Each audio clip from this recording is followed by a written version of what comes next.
Today we're talking sleepers in the 2024 NFL draft, and more so these are just players I've noticed I'm higher on than the general consensus. But before we get into that, what's crack-a-lackin'? It's your boy Broshmo. Just in case you did not know, so go ahead, become bro and subscribe. Leave this video a thumbs up if you enjoy the content. As always, let me know what you think in the comment section below, where we have that nice, beautiful football discourse. Let me know who are some of your sleepers. But let's go ahead and get into this with Riley Mills out of Notre Dame. He is the highest player I have in this video. I have him as a top 50 prospect, coming in at 6'5", 306, and you hardly see this cat mentioned, well, in the top 50, top 75, or even in that day two area. I just haven't really noticed him from other analysts or other draft heads like myself. And I think he's, from that size to the power that he plays with, just looks like he's going to be a solid player in the NFL. But he wraps it all together with his performance this season, where he's currently 15th among interior players in pass rush win rate. It's a area he's improved tremendously at, with 23 pressures and 2 sacks on the season. Just cat with an impressive frame, might not have like the most elite quicks, but a non-stop motor, and it's just started to put it together as a pass rusher in terms of maybe the repertoire, the moves, the toolbox that he uses. But in terms of like size, power, length, like he has it, and dare I say, might be my interior too when it's all said and done. I'm just noticed I'm relatively higher on this guy than the general consensus. But at number 2, I have Dwight McClain, a cat that y'all have probably heard me talk quite a bit about, out of Arkansas, coming in at 6'2", 188, and you just don't hear his name around the what would you say, the water, what do they call it? Not watering hole. The break room, let's call it that. But I'm a little surprised by that. Like, I get it. He's not like a high end, like not necessarily. He's not an elite athlete for the position, but his production at Arkansas has been kind of nuts. You go back to last season where he had 4 interceptions, 11 pass breakups, allowed a completion rate of 48.5%. And then this year, if not for like a concussion, and then he was dealing with another injury, those numbers look like they would have replicated themselves quite a bit. Like, he's already got 3 interceptions, 4 pass breakups. He's allowed a completion rate of 41%. Just overall solid. And this cat's been a very solid tackler for a corner. Last season, 8% missed tackle rate. This year, 4.8%. So yeah, no, a guy that can get it done in all phases of the defense. So you really, really like that. I get it that he can look a little clunky. He's not the smoothest athlete, but he's someone who, if I lay hands on you, I'm only gonna permit you to be as fast as I'm willing to let you. I'm gonna be here. I'm gonna be around the catch point. I'm gonna be making plays on the ball. That's who he is. And this season, I think he's done a good job of being a little bit more discreet with his hands. Last year, he had like 10 penalties. This year, hasn't been flagged once. And I really think injury kind of like maybe screwed him for a lot of people, because maybe they weren't on him prior to the summer, and then he gets banged up, so he's just not, the production's not nearly the same. Though I would dare say this year has been far better if you're unfamiliar with him. I mean, he was initially recruited by LSU, played for 2 seasons, decided to transfer to Arkansas last year, had a banger year. So a guy that has that pedigree, former 4-star recruit and whatnot. So in a very good corner class, I have him quite high on my board. He's in my top 10 corners. Got a midday 2 grade on him, and you just don't hear about him compared to guys like your Terran Arnold, your Kamari Lassiter. You got TJ Tampa, Quinion Mitchell, Kalen Carson, even like a DJ James. You just don't hear him compared to some of those guys that are getting a little bit more shine So I wanted to highlight him one more time here in this video. Listen, I know you love the NFL draft as much as I do, and you're going to want a nice hefty watch list of players during this college football season. Well, go ahead, check out my draft guide. You can purchase it for only 30 bucks by Venmoing or PayPaling me. Links in the description. It's a one-time payment and you get it for this whole draft cycle and forever and always. Technically, it's a Google spreadsheet. So send me your email when you send the payment. I'll get you hooked up. You will see my current prospect rankings and big board, my full evals. And guess what? It updates throughout the whole draft cycle. So it's a great purchase and it's a great way to support the channel. Next player on the list is also a corner. It's Ainias Rakestraw Jr. out of Mizzou. And I do have his teammate Chris Abrams drains higher on this, higher as a prospect in general. But in terms of, I think he's just got better size than Chris Abrams drain. And he's legit been somewhat shut down. Like coming in at 6 foot, 188, you're like, okay, the completion rate is pretty high up there, but they just don't throw his way. He's only allowed 1 touchdown on the season, and that's on 28 targets. He has 2 pass breakups. You go back to last season, he had 10 pass breakups, interception. I know a lot of people will be like, okay, well, the ball skills aren't there, only 1 career interception, but it's like he's someone that the defense just doesn't want to throw the ball towards. And this is a cat that has been almost starting from day one. He started all 10 games in the shortened 2020 season because of the Rona, and that was his freshman year. And he had 2021, he was shut down because of an ACL injury, but in 2022, it was like, okay, rinse and repeat. I'm back, I'm healthy, I'm back at it like a crack addict, essentially. And he has delivered. He's a guy with exceptional experience. Doesn't have too many press snaps on tape. That's just not how Mizzou plays. But I am kind of curious if that's something he can do, because he's got the length. He is a very good athlete and someone who's probably going to test well at the combine.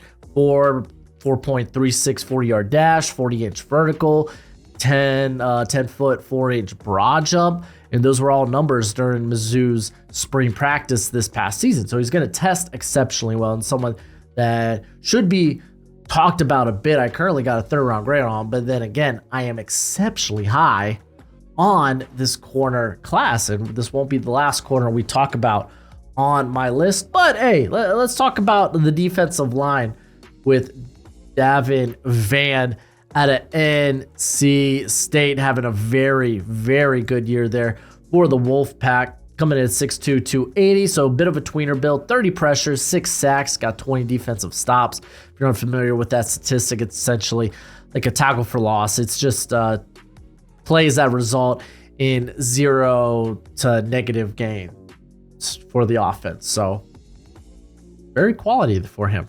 Very, very quality. And this is just a dude that he's got a former wrestling background. He won the 4A state title at heavyweight in wrestling back in at his high school there in North Carolina. He finished 2nd in state in the shot put. He also recorded the 3rd longest discus throw in the U.S. as a junior. So someone who's got a little prestige in other sports there. Hold on. Oh man, it is truly winter is coming, because golly, my nose is running. And you see that this dude's got a load of upper body strength. He plays with violent hands. He plays with good leverage, being a bit more stout at 6'2". He just knows how to win at the point of attack. And you look at the size, yeah, he's a bit of a tweener, but where the NC State's playing him, he's playing more of this like 3-tech, 5-tech role. And I think that's a role that he could really relish in. So maybe teams that are going to pick him up are more of like the 3-4 type of defenses. And all in all, man, plays with the big plays with a big boater. There we go. There's a word. And granted, doesn't have the greatest bend. That's why you kind of think he probably slides inside. I wouldn't rule him out as I wouldn't necessarily say he's a scheme specific prospect, but I do think ideally he's going to be like this 3-4 edge or 3-4 end type of player. But solid year. Got a 4th round grade on him. And I think we're going to go ahead and move to the offense here. In Bo Limmer, Arkansas, another cat you've probably heard me talk about on the channel. Not exactly having an ideal year this season, but I think there's a few reasons for that. Coming in at 6'5", 307, allowed 11 pressures and 3 sacks at center this season. Prior to this, he was playing guard, and I just think he's too tall to be a center, and that's why you kind of see the regression in terms of his production.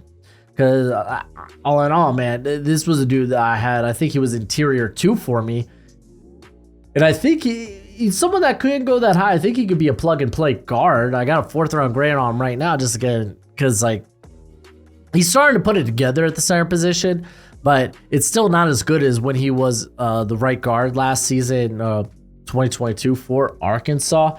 Put out a banger year. I'm kind of curious if he'll go somewhere like the Shrine or the Senior. I would love to see him at the Senior Bowl, but this is a cat who just does a great job of comboing up blocks, getting to the second level, laying out linebackers. Someone who just wins at the point of attack.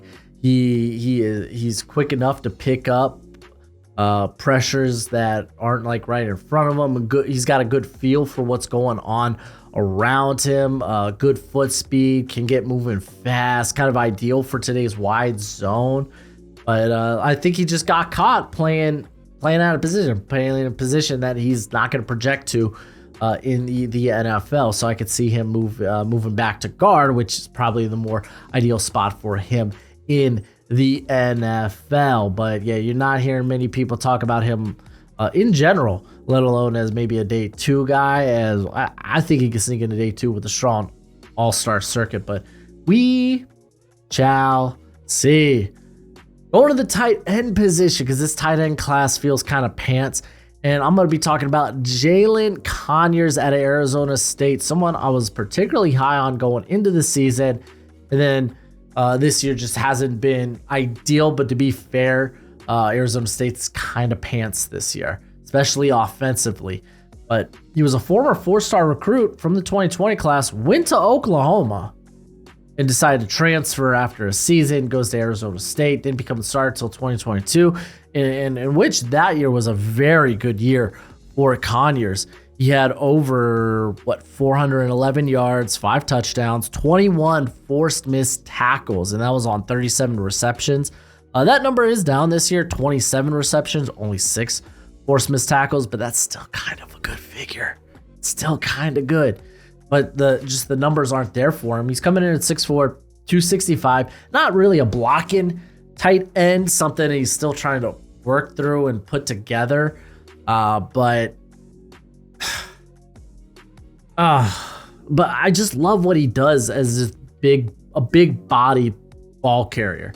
Like once he gets the ball in his hands, he's really tough to bring down. Like they've played him at running back at points this season. He has 13 carries on the year. And actually a pretty darn good athlete considering the size. You like watch him and he's like coming out of the slot and he's like, oh wow, he's not necessarily fast or that quick. And then you're like, oh, he's 265. That kind of makes sense. But yeah, not the ideal season. He technically, I think, does have another year of eligibility. I mean, technically, because it's the Rona year. He's a redshirt junior. I say it's the Rona year. Back at Oklahoma, it was the Rona year. But he's a redshirt junior. He redshirted that season. So he could definitely come back for another year and kind of right the ship. Do want to see him kind of polish up on his blocking technique. It's kind of what keeps him out of any really day 2 or even like 4th round discussions. More so look at him like a 5th or 6th rounder at this point. We'll see if he does come out, but in a relatively meh tight end class, it would surprise me if he did declare. All right, we're going to be talking wide receiver with Jordan Winnington out of Texas. Horns up, baby. horns up. I know numbers not impressive with him, but he is, to me, it reminds me a lot of Parker Washington. It's just unfortunately he's battled a lot of injury in his career. Coming in at 6'1", 204. He was initially from the 2019 class. He arrived at Texas as a running back, but kind of re-aggravated a groin injury that he played through his senior year of high school, and it ended up ending his season, so he would redshirt 2019. 2020, he would move from running back to wide receiver, but dealt with a hamstring issue during camp. He would eventually suffer a torn meniscus in the season opener, where he did start. He opted not to get surgery and only missed the next 2 games. He would strain his hip flexor, so you're just seeing the injuries kind of pile up, and we're only 2 years into this young man's career. We go to 2021, where he would play in the first 6 games with 3 starts, but he would eventually break his clavicle. So it's like this guy at this point, with enough surgeries, feels like the $1 million man, right? Well, last year he would be healthy all through the year. He would play in all 13 with 12 starts. This year, it's much of the same. He has been relatively healthy, but as the offense has struggled, his production hasn't really gone up. Only 41 targets, to be fair. There's a lot of mouths to feed there at Texas. We're talking Jatavion Sanders. We're talking A.D. Mitchell. We're talking Xavier Worthy, even some of the run backs out of the backfield like Baxter and Brooks. So a lot of mouths to feed, and he's not necessarily getting fed. But in terms of what he can do, he is legitimately like a ball carrier with the ball in his hands. Like, he feels like a running back playing in the slot. And you've seen occasionally some like focus drops because they try to get the ball to him early, and I don't blame him. So his like drop rate isn't like great, 7.2% on the year. Remember, kind of that the red flag for hands is about that 8 to 10%. So he's just like on the edge of that. But he is a very wonderful athlete who can create after the catch. 14 forced missed tackles on 50 receptions last year.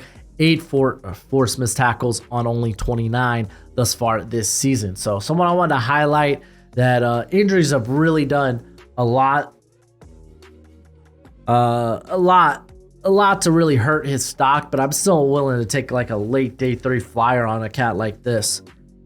Let's talk about Devon Neil. I've talked about Devon Neil quite a bit on this channel. I just don't see people talking about Devon Neil. I wish someone would love Devon Neil like I love Devon Neil. He's coming in at 5'11", 210. Had the breakout year, I guess last year, but as a freshman, he started 8 games and had like 700 yards. But last year, he eclipsed 1,000 yards with almost 1,100. This year, he's already eclipsed that total. He's just been brilliant. He's done this while somewhat splitting carries. And what I really like about Devon Neil is the forced missed tackles are way up. He's already surpassed his carries from last season, and he's already got a better forced missed tackle number. So you're seeing year to year progression, and I love it, man. This dude is explosive. You get hurrying. He get places in a hurry. He runs with that urgency, can get skinny between the tackles. I just love it. I think he's more maybe explosive than actual long speed. He just gets to top speed exceptionally quickly, which leads to a lot of those chunk plays for him. Big fan of that. In terms of a pass catcher, he's got the skill set for it. We're still seeing him kind of grow and become more consistent in that regard. And this season, again, this is a dude that has progressed year by year by year. And we have seen a continued progression as a pass catcher, though don't fool yourself. It's not like he's running any extraordinary routes. This is your basic running back route tree, and that's fine. That's okay. I love what he brings to the table, and I feel like no one's really talking about him. Big fan, Devon Neil. Now, I want to get back to the defense with Jaylen Herold out of Michigan. And I feel like he's done a lot because wasn't really on wasn't really on my board, on my watch list. He really didn't catch my eye going into the season. Remember, this is a former 4-star recruit from the 2020 class. I was like, okay, he hasn't really had a breakout year up until now. And he's been exceptionally inconsistent. A guy that doesn't necessarily have elite traits. Just kind of like very average for the position, despite being a little bit undersized at 242 pounds. But he's been exceptionally good this season. Very good. He has 22 pressures, 5 sacks. His win rate is 14th on the season among edge players, 20%. Very solid, like that. And honestly, solid enough athlete, shows good change of direction. Just some of the things like a guy that is a little light in the pants but has a better anchor than you would expect, but it's not like he's extraordinary against the run. Like, I feel like he's just been solid. That's about it. But like, I think someone that could come in and be a DPR option almost immediately. If you don't know what that means, designated pass rush only. That's why I kind of view him in that 5th round, maybe even 6th round area. Someone that's done a lot of work, has done a lot of help, I guess, towards his draft stock. And with the strong all-star circuit, don't ever really see him as a day 2 guy, but maybe could get into that like maybe 4th round mix. That might be stretching. I think the 5th round is just the sweet spot for him right now. And then the last guy on my list is Kamal Hayden out of Tennessee. Finally started getting around to Tennessee evals, Tennessee film. And Hayden was the guy I wanted to look at the most because the numbers were just so intriguing. He's allowed a completion rate this season of 36.4%, 6 pass breakups, 3 interceptions. He hasn't allowed over 100 yards for the season. I was like, man, this guy's been excellent. He has been great. Then I was like, oh man, he didn't play against Georgia. I wonder why. And then I learned, oh, he had a season-ending shoulder injury, which really, really sucks. Because I currently got a 4th round. I think if he didn't get hurt, and I don't know if the injury will hold him out of an all-star circuit, he might have another year of eligibility. I don't know. He would be a 6-year guy at that point, but I think someone that could get into the day 2 conversation. Problem is he is up there in age. He will be 23 in January, so I don't know if you want to come back and be a 24-year-old going to the draft. I think that kind of like means, yeah, you're probably going to be a day 3 pick at the corner position. So I think this year might be the year. So hopefully the shoulder injury isn't too terrible to keep him out of that all-star circuit, but it really does suck. If you want to know a little bit about Hayden, 6'1", 197, so very good build, very good athlete as well. Like, I think he can mirror almost anybody, and he plays with great length, good physicality. So a guy that likes putting his hands on the receiver. And shucks, man, I feel like he could play in any scheme just because of that mixture of physicality and athleticism. And he could play off coverage. He could play press. He could play zone. He could play man. He has shown the build, the speed, the athleticism, the physicality, and the instincts, the ball skills. Because this guy, you look at last year where he played what? I think he started 6 games last season, 3 pass breakups, 2 interceptions. First year is like kind of the full-time starter. And he also has a very interesting backstory here of just kind of coming up, kind of forced to be like the man of the household. His brother was in prison, older brother. His father was just not there. So like kind of forced to grown up and just having to take on the struggles of that. And actually, initially, he was coming out as a 3-star recruit, but the only offer he got was from Central Michigan, and a large part of that was due to his grades. And then he ended up not having the grades to actually be eligible to play for Central Michigan, so he ended up having to go to Independence Community College. He did that for a year, and then in year 2, they canceled the fall season because of the Rona. Transfers to Auburn during their spring practices, kind of learns, this is not where I want to be, goes to Tennessee, feels like it's the right fit, and it looks like it has the last 2 years. So, real shame that he got hurt. Definitely a guy you gotta throw on the list. Probably be talking about him as a day 2 prospect, if not for the injury. We'll see how bad the injury is or how long the injury will keep him out. I believe he did have surgery in the last like 2 or 3 weeks on that shoulder. So hopefully he has a speedy recovery, but want to highlight him, especially now that I'm kind of getting into the Tennessee film right now. But that's it for the video. Go ahead, let me know who are some of your favorite sleepers in this class. Go ahead, do that YouTube thing. But as always, till next time, be easy, my friends. Later.